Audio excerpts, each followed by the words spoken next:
Hello, future scientists, ready to as your class 12 chemistry exams. आज मैं कुछ important concepts को ब्रेक डाउन करूंगा जो आपकी केमिस्ट्री प्रेप को इजी बना देंगे। Let's dive in. सबसे पहले सॉल्यूशंस। मोलैरिटी एम और मोलालिटी एम का यूज करके सॉल्यूशंस की कॉन्सेंट्रेशन कैसे एक्सप्रेस करते हैं। मोलैरिटी होती है मोल्स ऑफ सोल्यूट पर लाइटर ऑफ सोल्यूशन, जबकि मोलैलिटी होती है मोल्स ऑफ सोल्यूट पर किलोग्राम ऑफ सॉल्वेंट। अगला हेनरीज लॉ। यह लॉ कहता है कि किसी लिक्विड में गैस की सॉल्युबिलिटी गैस के प्रेशर के डायरेक्टली प्रोपोर्शनल होती है। Practical applications. कार्बोनेटेड ड्रिंक्स के बारे में सोचो। अब राउल्ट्स लॉ, यह हमें आइडियल और नॉन आइडियल सॉल्यूशंस के बिहेवियर को समझने में मदद करता है। आइडियल सॉल्यूशंस राउल्ट्स लॉ को परफेक्टली फॉलो करते हैं, जबकि नॉन आइडियल सॉल्यूशंस इससे डीविएट करते हैं। कॉलिगेटिव प्रॉपर्टीज का यूज करके मोलेक्युलर मैसेज डिटरमिन करना क्रूशल है।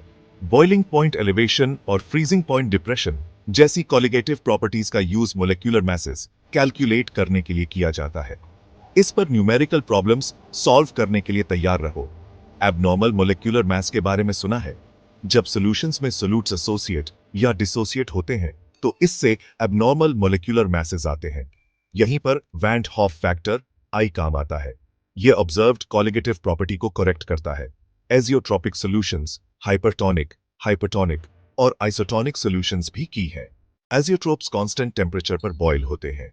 हाइपरटोनिक सॉल्यूशंस में हायर सोल्यूट कंसंट्रेशन होती है, हाइपोटोनिक में लोअर, और आइसोटोनिक किसी दूसरे सॉल्यूशन के इक्वल होती है। अब इलेक्ट्रोकेमिस्ट्री की बात करते हैं। स्पेसिफिक एंड मोलर कंडक्टिविटी हमें बताती है कि कोई सॉल्यूशन कितनी अच्छी तरह इलेक्ट्रिसिटी कंडक्ट करता है।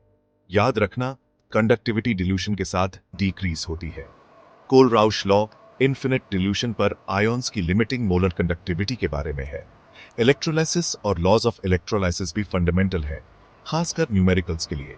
लीड एक्यूमुलेटर या निकल कैडमियम बैटरी के बारे में जानते हो? ये इलेक्ट्रोकेमिस्ट्री के प्रैक्टिकल एप्लीकेशंस हैं।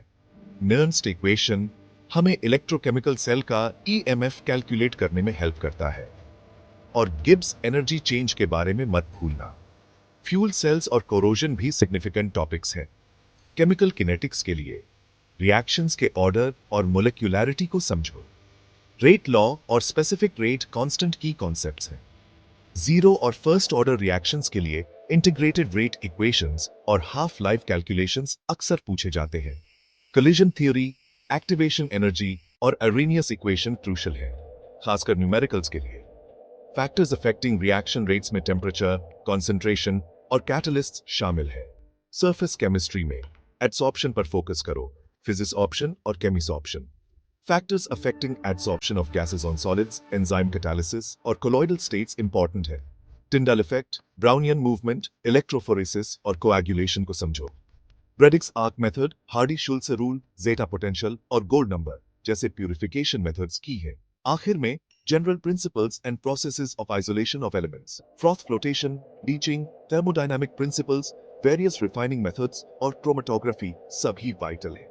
ये एसेंशियल टॉपिक्स पर बस इतना ही रिवाइज करते रहो और कॉन्फिडेंट रहो। You can do it.